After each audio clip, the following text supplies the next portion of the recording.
And so now you've ripped a kid away from his parents. You've ripped them away from their community that they grew up with. You've ripped them away from their connection to God.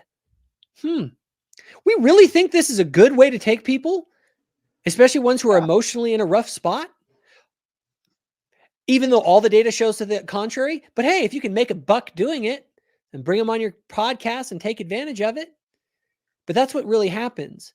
The last thing you want to do to someone is to tear them away from their family unless you have something much better to offer them. And let me tell you this. What are you offering them, John? Hedonistic pleasure? Wokeism? Is that really the lifestyle and the ideology that leads to success and happy lives? It doesn't. It leads to nihilism and misery. And so when you sit there and act like it's the church that's causing this, when the data says the exact opposite, you're missing the plot, John. And so is anyone else who is parroting these stupid lines.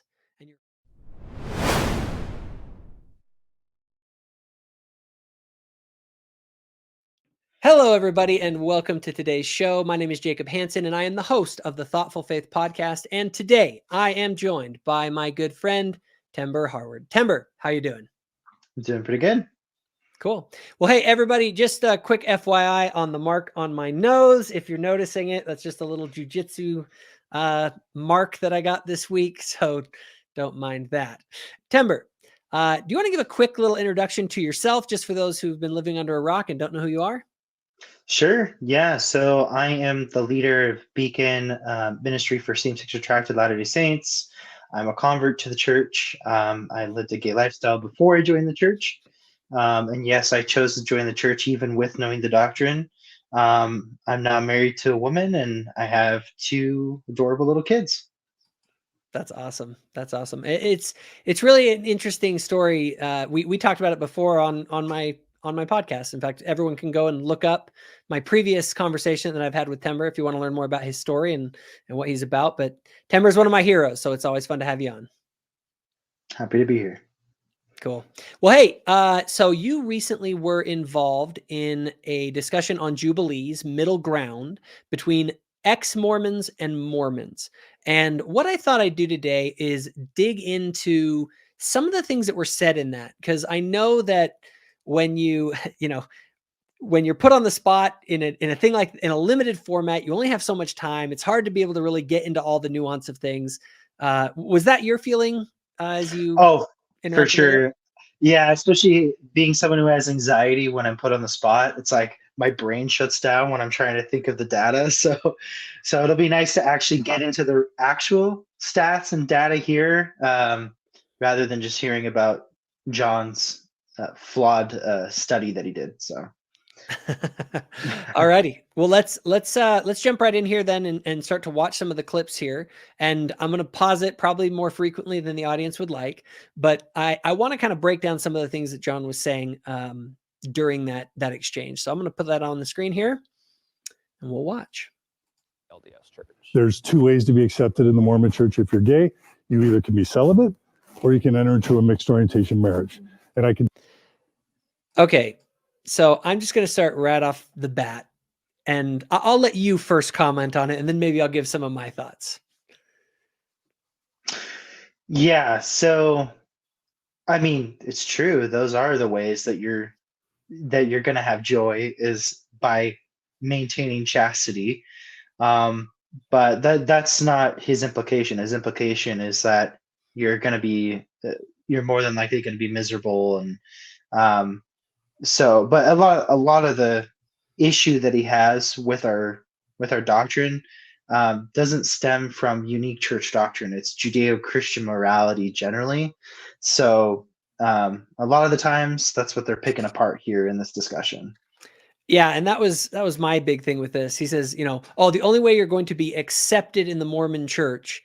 It's like, this is all such loaded language. Okay. Mm-hmm. You come to church if you are the rankest of homosexual, flagrant people, and you'll still be loved and cared for by the members of the church. They'll still love you. But mm-hmm. The difference is that we're not going to accept a lack of chastity as though that's okay. We're not going to accept that, but that's not a Latter-day Saint thing. That's anyone who believes in Mhm. Christianity. I couldn't help. So my takeaway when I watched the whole thing was that this was not even Latter-day Saints versus ex-Latter-day Saints. It was woke people against anyone who endorses traditional Christian values. Like, Well, that's really what it was. that's really the thing, is that in this episode they never really brought up anything particularly uniquely LDS. A lot of it was just slamming Judeo-Christian principles. So, Yeah. I mean, we might as well just had a ex Judeo-Christian LGBT activists against active Christians. That's what the episode should have been. But I don't know. Just my Yeah, opinion. which is kind of a shame. Anyway, let's Mhm. continue. Sorry to stop so quick. Here we go. That's good. I can tell you that there's like a 70% divorce rate for mixed orientation marriages. That's Let me just finish. It is true. That is not true. So I have a PhD in clinical and counseling psychology. I interviewed 1,612 LGBT Mormons and ex-Mormons, and this is based on my published research data. And let me just finish. So you have one choice, which is to be in a mixed orientation marriage where 70% are going to fail and you're going to be likely miserable, or you can be celibate. And believe it or not, being celibate has worse depression, anxiety, and mental health outcomes as someone who's in a mixed orientation marriage. And that's why so many LGBTQ Mormons choose death. And if you want, Okay. So lots to say here about that. The first thing I want to point out, though, because I know you want to get into some of the data stuff. John Dehlin's talking about his PhDs and all this stuff.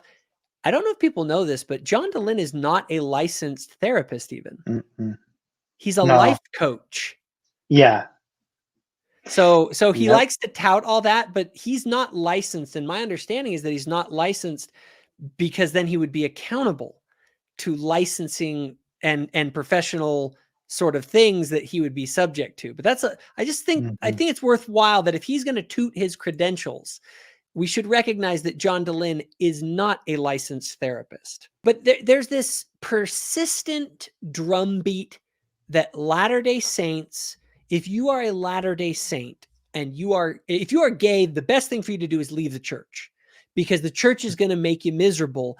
And there's this really happy life outside of the church that you're going to have, right? And so real quick, just before we get into any of the data on that, what are your thoughts on people who say that? Well, it's a bunch of hogwash. I mean, I can totally relate to struggling with trying to reconcile the doctrine with my experience. But the fact of the matter is that, and the data will show this, is that people are happier in the church. I was a lot unhappier in my gay relationships than I am in the church today. So you are more happy in a mixed orientation marriage than you were when you were out just living the gay lifestyle. Oh yeah, for sure. My mental health is better. I mean, I say this over and over again. I still have my struggles. I still have my challenges, but overall, my mental health is so much better in the church. So it's interesting. I want to go and look at some of the data on that, because people are hearing this and they're like, they're going, Timber, buddy, look, like John Dehlin and those guys talking down during that interview, absolutely disgusting. As you relate, not only do you relate your experience, but as I want to show here, you relate exactly what the data shows. So I want to dig a little bit into that. Before I do, any thoughts before I go to some of this data here? No, go ahead. Okay. So one of the very first things, just if somebody wants an objective quantifier for if a person is miserable or not, I think that suicide rates are something that can be explored to really see people that have really hit rock bottom. And you'd have to think, if you want to prevent your kids committing suicide, the best thing you can do if they're gay is get them out of the church. Because if they're in the church, obviously, right? Like people just assume this. It must be that the church will make it worse. It'll make them more miserable, and therefore they will run to suicide. However, and I'll link to some of this stuff in the peer-reviewed journal, Psychology of Sexual Orientation and Gender Diversity. This is not some Latter-day Saint thing. Okay, this is a nationally known study. Says that it essentially reports that a person is, if you have two people, right? A kid in Utah who's a Latter-day Saint and a kid who's not, and they're both active, or one's active in the church, one isn't, and they both are gay, which one is more likely to commit suicide, right? Well, this study found that the Latter-day Saint kid is twice as likely to not. In other words, the other kid is twice as more likely to commit suicide than the kid that's in the church. Anyway, so here is this study by Psychology of Sexual Orientation and Gender Diversity. Okay, this is not some made up study. All right. And then in addition, BYU did its own study on this issue. And it found basically the exact same results. It found that the suicide risk was about cut in half by activity in the church. Why do you think that is, Timber? Well, to me, I mean, we have a theology that tells us our infinite worth, that tells us that we can become like deity, that that we're loved unconditionally, that we have a savior who died for us. I mean, our theology is the most loving theology and inspiring theology out there, in my personal opinion. Whereas when you leave that behind, what do you have? You just have LGBT activist talking points and wokeisms. Like there just isn't much to base your life off of, and to give you meaning and purpose. So, yeah, it's funny. People don't realize that what religion gives people, specifically Christianity, and even more specifically what the restored gospel gives you. And if you're telling the kid to leave the church, where are you telling them to go? Like to nihilism? Because I'll tell you what, you want to know what leads people to depression, hopelessness, anxiety, and even wanting to take their own life? It's nihilism. It's a total. Well, that's the thing is when I left Christianity behind and I was looking for purpose and meaning in all these other faiths and spiritualities, is I was trying to find something that would conform to my sexuality, that would allow me to be an open gay man. And I looked and looked, and although I saw truth and goodness in a lot of these faiths, they were never totally fulfilling. It was like I was trying to create this God out of my own image that didn't exist.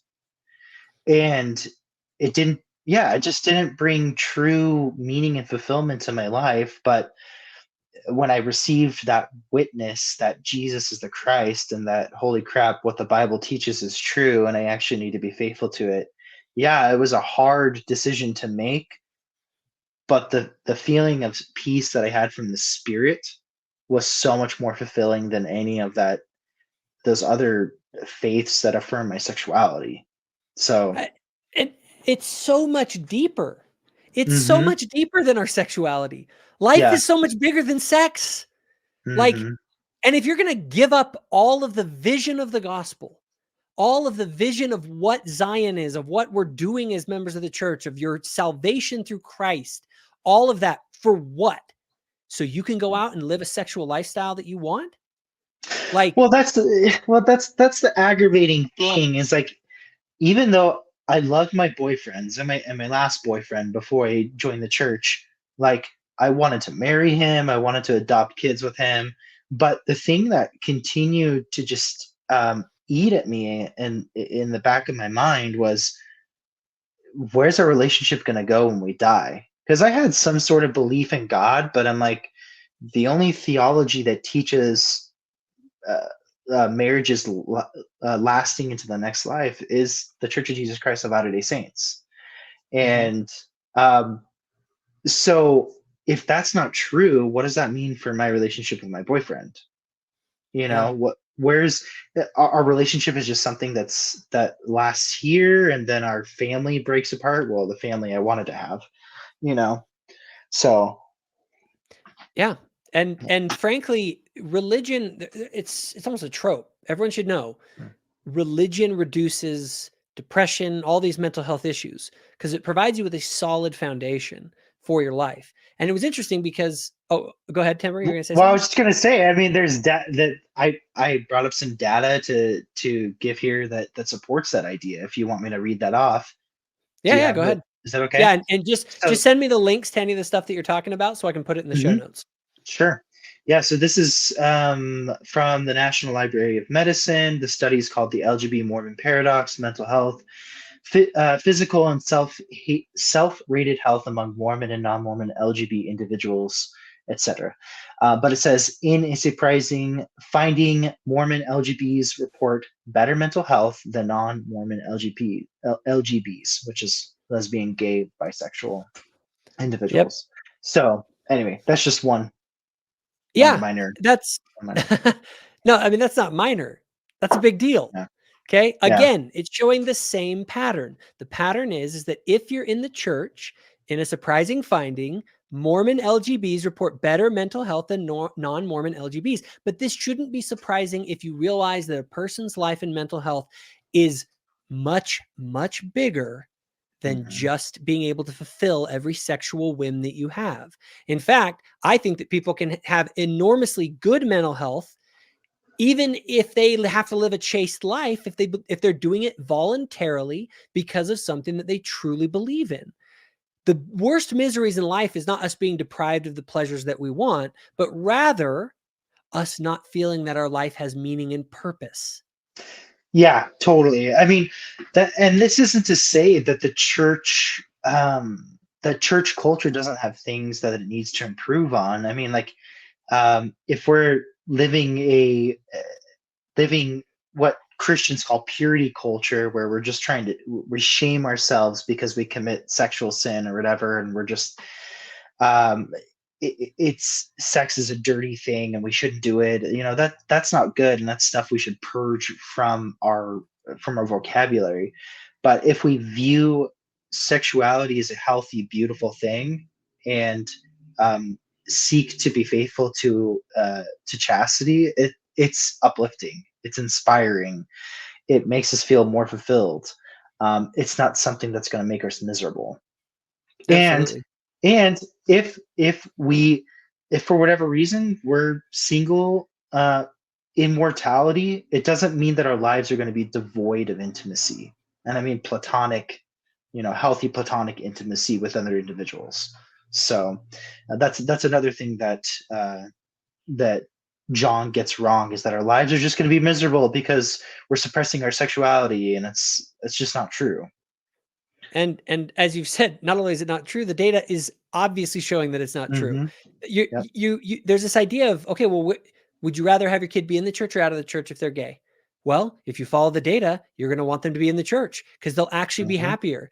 There is a Yes. much deeper hole that you dig when you abandon God and faith than to have to confront that there are certain sexual norms that may be very difficult to conform to. Yeah. And Well, again, go ahead.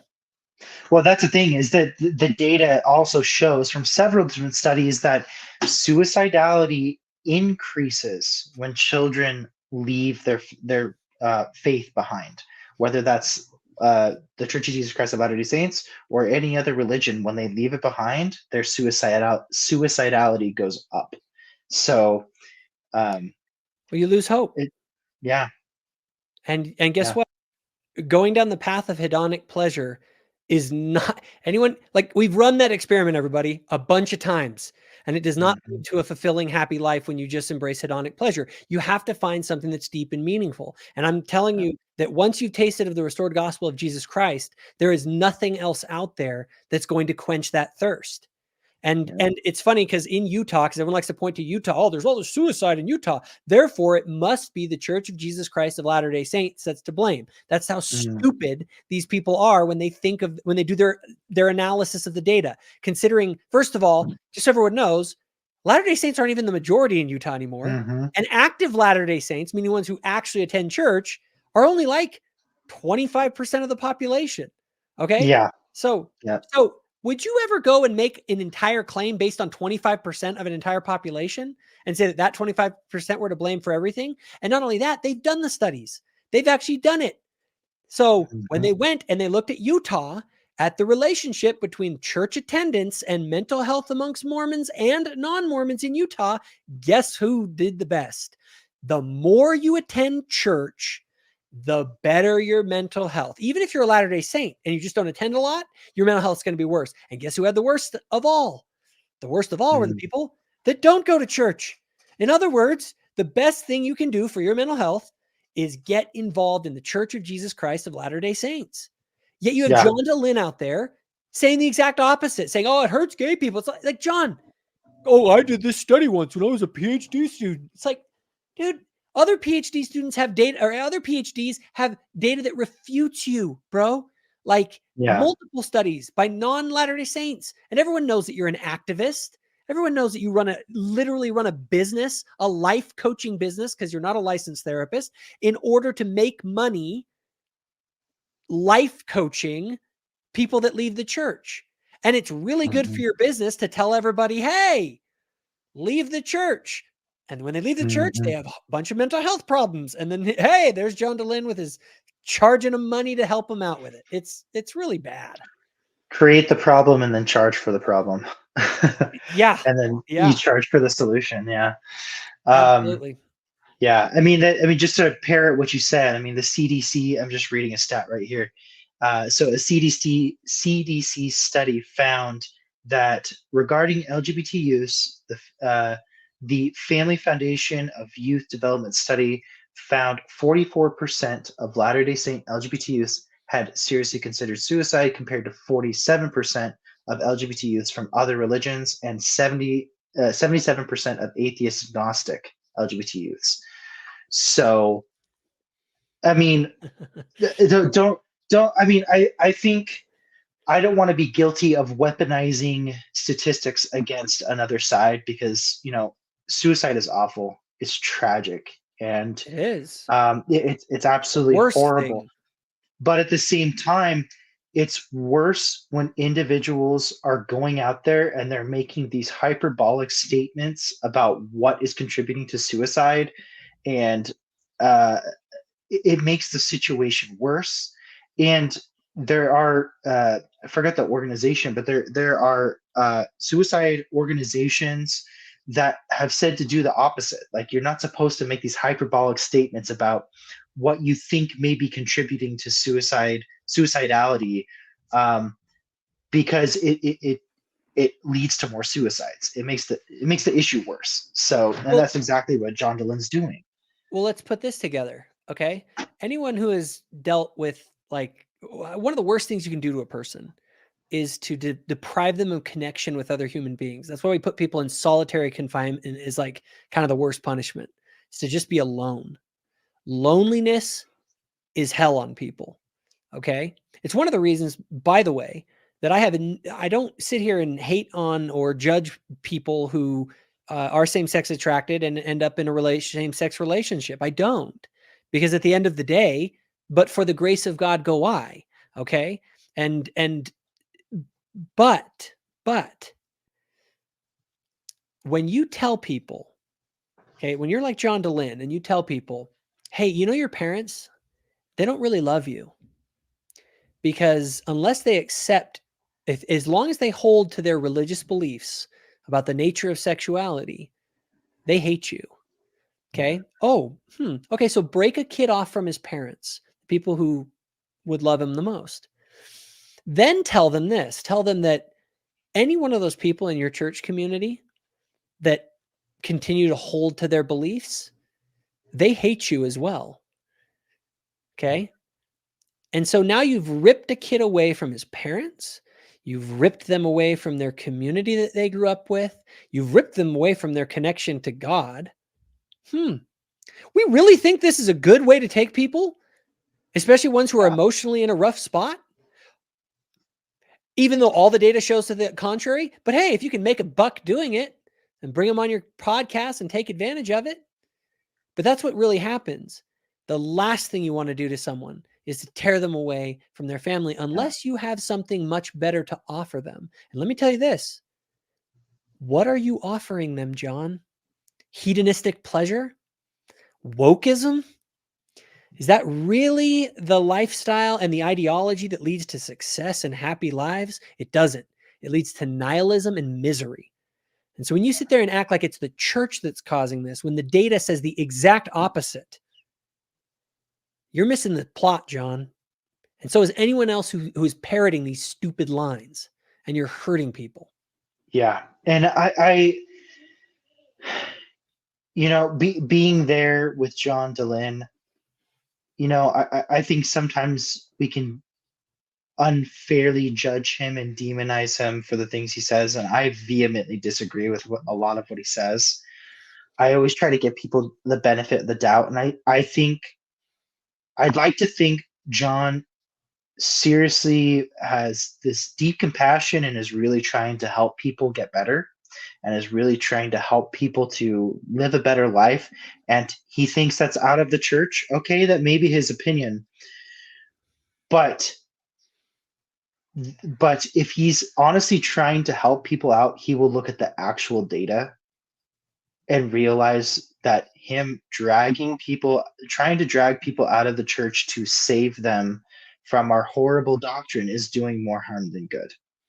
Absolutely. What would be so much better is if he actually listened to people's stories, Mormon stories, right? Listen to their stories and allow them autonomy to choose for themselves what they want to do rather than trying to push through an agenda.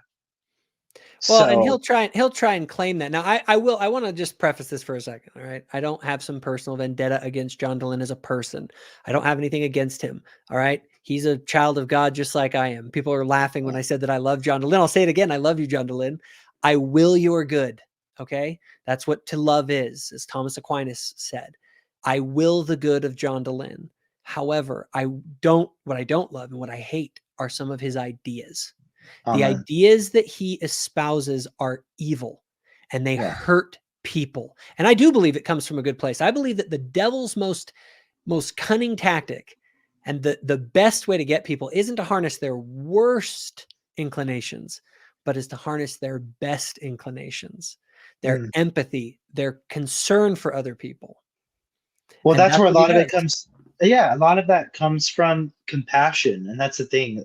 The Book of Mormon asks us. Well, it's not the Book of Mormon. I forget the scripture reference, but the scripture reference is that we need to bridle all of our passions. That includes compassion. And some people think compassion means that we need to advocate for things that go against God's law. No, we need to keep those things within the bounds the Lord has set, and that's where joy is found. Okay, Absolutely. it's when we go outside of those bounds, that's when we're going to find misery. Absolutely. Yeah, when you drive resentment between people and their communities and their families, and you drive this sort of anger because you're saying they're to blame, they're the ones that hurt you, it's just not true. Okay. The reality is where are they going? That's always the question I ask people who leave the church. And I don't care what your sexual orientation is. When you leave the church, I'll ask everyone the same question. Where are you going? And usually they don't have an answer for that. And that's the problem. What you're doing is you're going out to drift around, and probably to drift around embracing whatever hedonic pleasure comes up. And what you're going to find is that eventually you'll realize that that is not quenching the real thirst that's in your soul, because the only one person has that water. And yes, he's asked us to do very challenging things that may require us to deny ourselves. But Timber, I think you are a living witness to the fact that people, and not you're a living witness supported by the data. It isn't just you.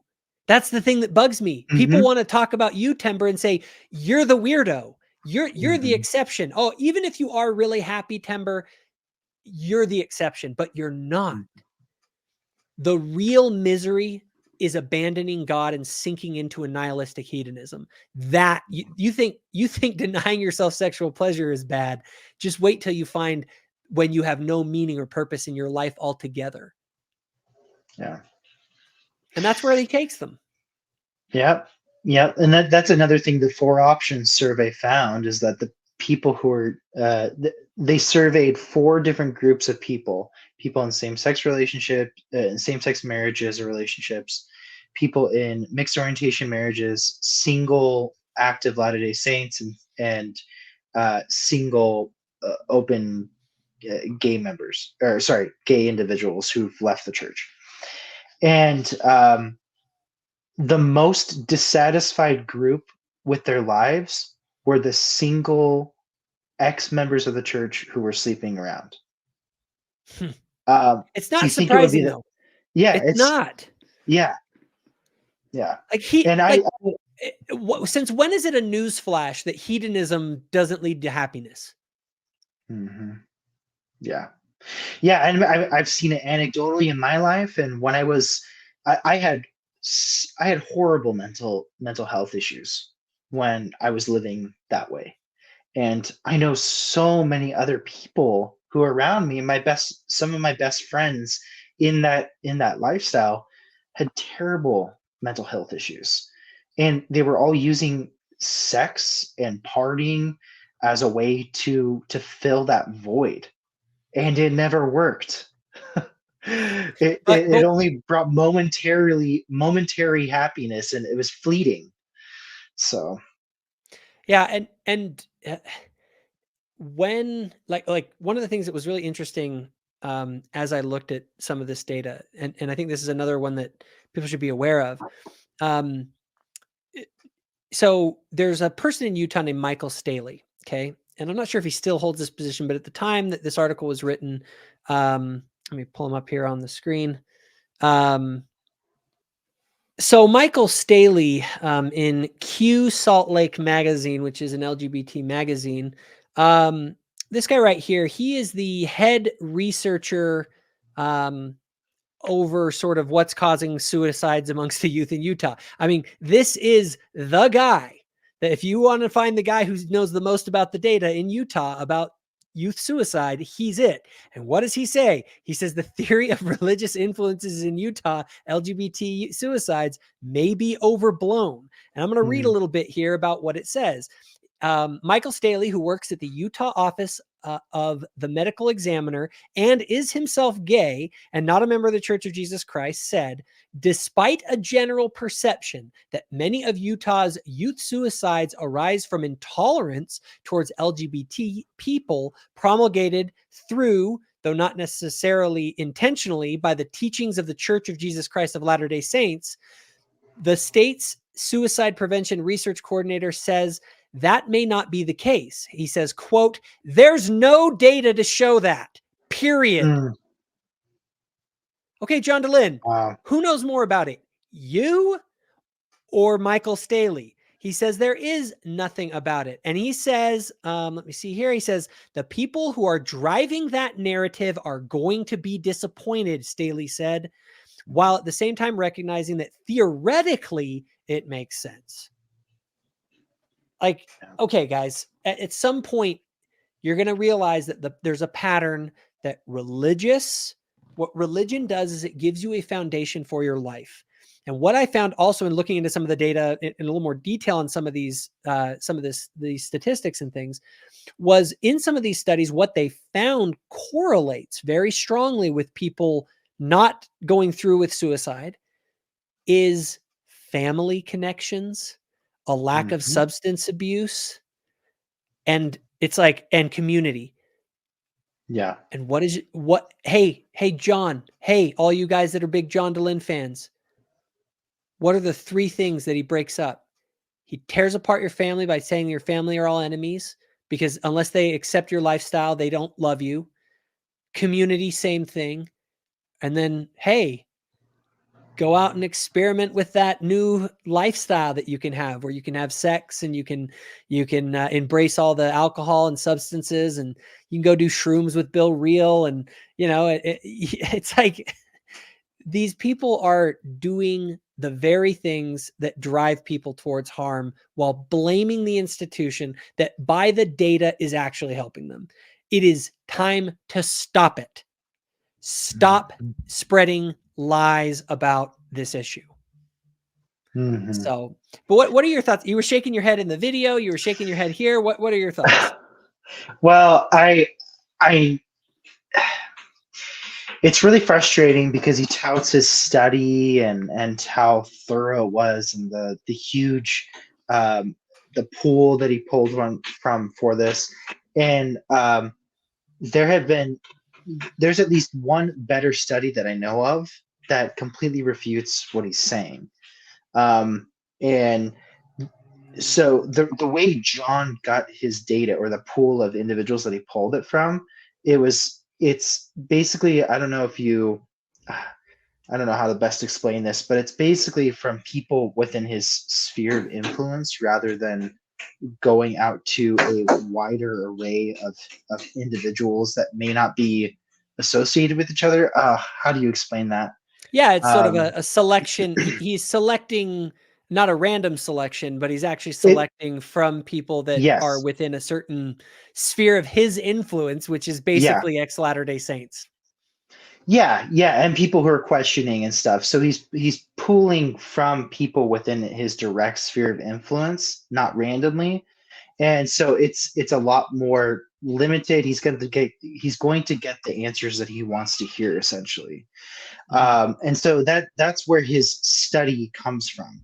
And whereas there's a whole other study called the Four Options Survey. I don't know if you want me to get into this now, Yeah, I but can pull it up here on the screen. Let me pull it up here. yeah. And it was So done by Ty Mansfield, who also is a PhD. Everyone should know. yeah, he has a doctorate in psychology, I believe. He is also a practicing marriage and family therapist. So he is a active Latter-day Saint who experiences same-sex attraction. He's in a mixed orientation marriage. However, he paired with other ex-Mormon individuals who are gay and in gay marriages, who are also licensed family therapists, who and he paired with these individuals and pulled from a lot larger pool than from what John Dehlin did. And what they discovered was a lot more, it's just a lot more reasonable and favorable to people of faith. It says a lot more to uh, what it says is essentially that um, people in mixed orientation marriages or same sex marriages have similar levels of satisfaction in their lives. Um, and generally, that individuals in mixed orientation marriages have higher levels of fidelity than individuals in same sex marriages. So there to give the benefit, not the benefit of the doubt, but uh, granted, individuals in same-sex marriages are shown to have a little higher levels of satisfaction in their marriages than people in mixed orientation marriages. However, there's a lot more factors and nuance to that than them just being like miserable, because something my friend Jeff Benyon says, who's also in a he's also in a mixed orientation marriage, and he's also a licensed marriage and family therapist. He's we've talked ad nauseum about this, about how it's well known in studies that the more kids you have, the less your satisfaction in marriage goes down. So it's not that you're miserable in your marriage, it's just there's more complications in family life and your marriage. And You're fighting where over who has to put the kids to bed. Come on, yeah, we've all been there. there's less time to date your spouse, and really focus on your relationship, but it's not that you're miserable. um and So individuals in just to same sum this up, I yeah. want to kind of sum of what I'm hearing anyway, is that this other study, this 4-option study that you talk about, that was carried out by Ty Mansfield, is much more comprehensive than John Dehlin's and shows totally different results. Is that right? It shows that these divorce rates are not what John Dehlin is trying to suggest. No, the divorce rate is basically the same. So It's it's about basically it's about the same as Latter-day Saint, or I'm sorry, as the national average for any couple. Yeah. The divorce rate is about 50% for both. Okay, Which is like the national average. Which is actually interesting, because I actually was looking up something in relation to this topic, and so there were two things that were found out that I found as I was researching stuff about divorce rates amongst LGBT couples that get married, and one is that female and female couples, so lesbian couples, are almost 2 times more likely to end in divorce than gay men getting married. Mm. And it was actually done in the Netherlands. And in this study, it found that it says, however, in those same years, an average of 100 lesbian couples filed for divorce in a particular time frame, almost twice as many as the yearly average for gay couples or a man and a man couple, which was really interesting. But what was also wild as I was researching this was to find that apparently is a study. Here's what it said. There was actually an article citing this study at USC's newspaper, and it said that according to a 2018 survey conducted by the Health, Equality, and Rights Organization, FS Magazine, and OutLife, 52% of respondents who identified as gay or bisexual admitted to cheating on their partners. So an extremely high infidelity rate. And so you might say, oh, well, so what we have here, just to kind of break this down, is that you have the national average, let's say it's 50%. Lesbian couples have a higher divorce rate than normal. Your study that you're saying says that mixed orientation marriages are about the same as the national average. But then interestingly, gay couples, just a man and a man, have a lower divorce rate. But that those marriages might not be marriages as most of us think of them, that are fully monogamous. Yeah, well, that's the thing. I mean, anecdotally, from my experience living that lifestyle, there's little to no fidelity in gay marriages or gay relationships. There's a whole lot of cheating going on. And if there isn't cheating going on, there's voluntary open relationships where there's polyamory and stuff like that. And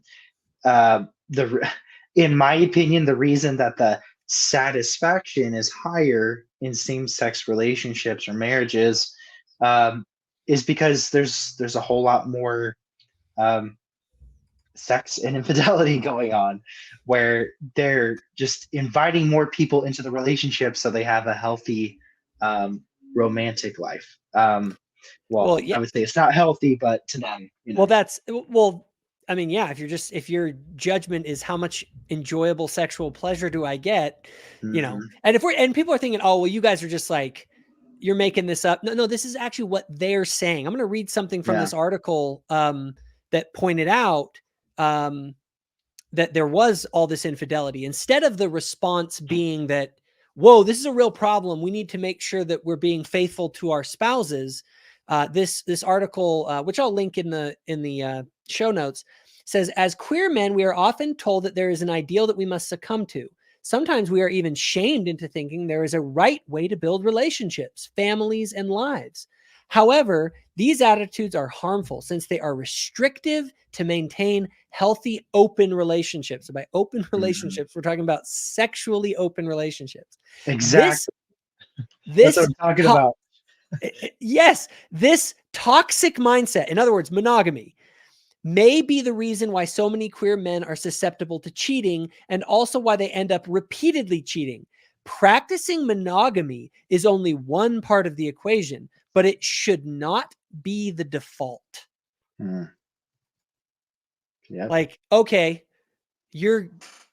I'm sorry. If you are not sexually monogamous, it's not a marriage. Call it whatever you want. An open marriage is not a marriage. At its minimum, I mean, I don't even, granted, there's more to that, but at a minimum, we should agree that, like, what are you even agreeing to if you're not sexually monogamous? Just that you're going to like change things on your tax forms? Like Just a piece this of is paper. ridiculous.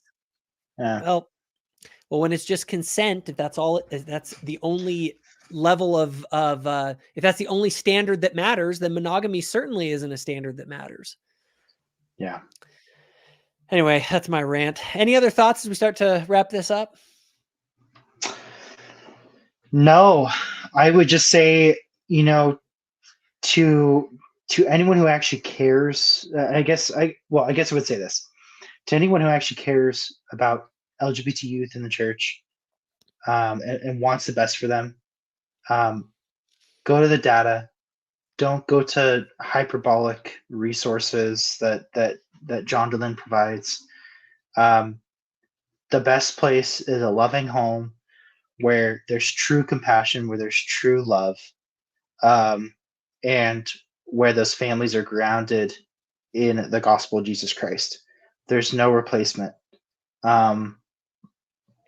So that's Well, what I'd say. I absolutely love that. And I'm going to leave a message here for the active Latter-day Saints who might be watching this and who watch my channel and who maybe see me defending the church against activists against the church.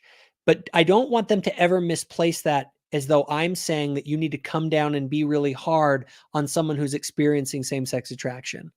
Okay?